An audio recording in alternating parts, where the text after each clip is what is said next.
সূরা আল ফজর। أعوذ بالله من الشيطان الرجيم بسم الله الرحمن الرحيم والفجر ভোরের শপথ, وليال عشر শপথ 10টি বিশেষ রাতের, والشفع والوتر শপথ জোর সৃষ্টির ও বেজোড় স্রষ্টার, والليل إذا يسر শপথ রাতের যখন তা সহজে বিদায় নিতে থাকে। هل في ذلك قسم لذي حجر এর মধ্যে কি বিবেকবান লোকদের জন্য শপথ রাখা হয়েছে? ألم تر كيف فعل ربك بعاد তুমি কি দেখোনি তোমার মালিক আদ জাতির লোকদের সাথে কেমন ব্যবহার করেছেন? إرم ذات العماد এরাম গোত্র ছিল উঁচু স্তম্ভ বিশিষ্ট প্রাসাদের অধিকারী, التي لم يخلق مثلها في البلاد জ্ঞান ও ঐশ্বর্যের দিক থেকে জনপদে তাদের মতো কাউকেই এর আগে সৃষ্টি করা হয়নি। وثمود الذين جابوا الصخر بالواد উন্নত ছিল সামুদ, তারা পাহাড়ের উপত্যকায় পাথর কেটে সুরম্য অট্টালিকা বানাত। وفرعون ذي الأوتاد অত্যাচারী ফেরাউন যে কিলক দেখে শাস্তি প্রদানকারী জালেম ছিল, الذين طغوا في البلاد এরা দেশে দেশে আল্লাহর সাথে বিদ্রোহ করেছে, فأكثروا فيها الفساد এরা তাতে বেশি মাত্রা বিপর্যয় ও অশান্তি সৃষ্টি করেছে।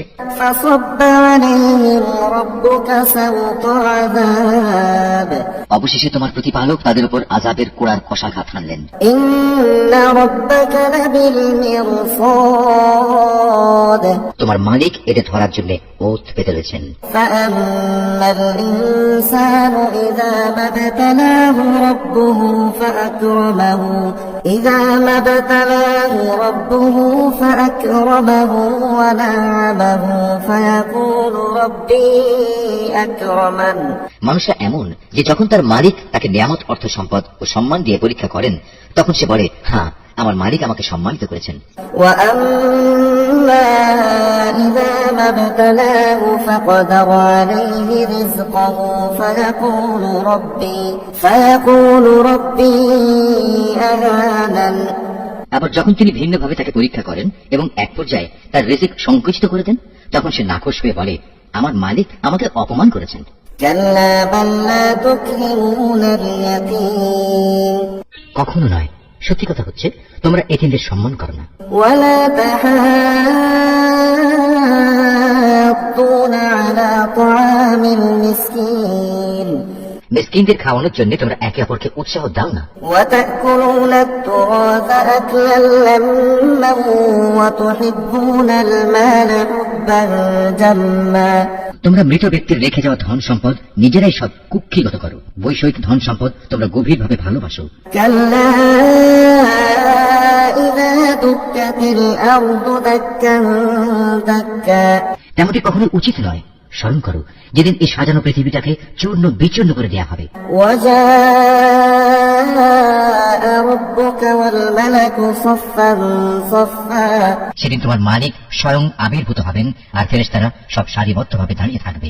وجيء يومئذ بجهنم يومئذ يتذكر الإنسان وأنى له الذكرى সেদিন জাহান্নামকে সামনে নিয়ে আসা হবে, যেদিন প্রতিটি মানুষই তার পরিণাম বুঝতে পারবে, কিন্তু তখন এ বোধোদয় তার কি কাজে লাগবে? يقول يا ليتني قدمت لحياتي فيومئذ لا يعذب عذابه أحد সেদিন এ হতভাগ্য ব্যক্তিরা বলবে, কত ভালো হতো যদি আজকের এই জীবনের জন্য কিছুটা ভালো কাজ আগে ভাগে পাঠিয়ে দিতাম। সেদিন আল্লাহ তাআলা এই বিদ্রোহীদের এমন শাস্তি দেবেন যা অন্য কেউ দিতে পারবে না, ولا يوثق وثاقه أحد এবং তার বাঁধনের মতো বাঁধনেও কেউ পাপীদের বাঁধতে পারবে না। يا أيتها النفس المطمئنة নেককার বান্দাদের বলা হবে, হে প্রশান্ত আত্মা, ارجعي إلى ربك راضية مرضية তুমি তোমার মালিকের কাছে ফিরে যাও সন্তুষ্ট চিত্তে ও তার প্রিয় ভাজন হয়ে। فادخلي في عبادي وادخلي جنتي অতঃপর তুমি আমার প্রিয় বান্দাদের দলে শামিল হয়ে যাও আর আমার অনন্ত জান্নাতে প্রবেশ করো। والفجر وليال عشر والشفع والوتر والليل إذا يسر هل في ذلك قسم لذي حجر ألم تر كيف فعل ربك بعاد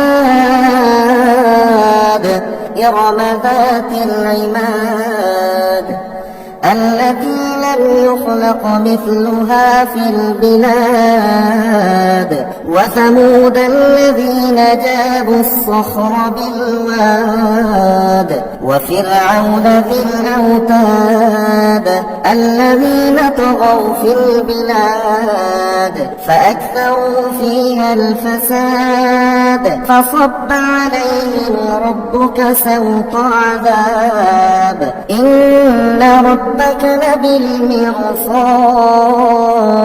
فأما الإنسان إذا ما ابتلاه ربه فأكرمه ونعمه فيقول ربي أكرمن وأما إذا ما ابتلاه فقدر عليه رزقه فيقول ربي أهانن كلا بل لا تكرمون اليتيم ولا تحاضون على طعام المسكين وتأكلون التراث أكلا لما وتحبون المال حبا جما كلا إذا دكت الأرض دكا دكا وجاء ربك والملك صفا صفا وجيء يومئذ بجهنم يومئذ يتذكر الإنسان وأنى له الذكرى يقول يا ليتني قدمت لحياتي فيومئذ لا يعذب عذابه أحد ولا يوثق وثاقه أحد يا أيتها النفس المطمئنة ارجعي إلى ربك راضية مرضية فادخلي في عبادي وادخلي جنتي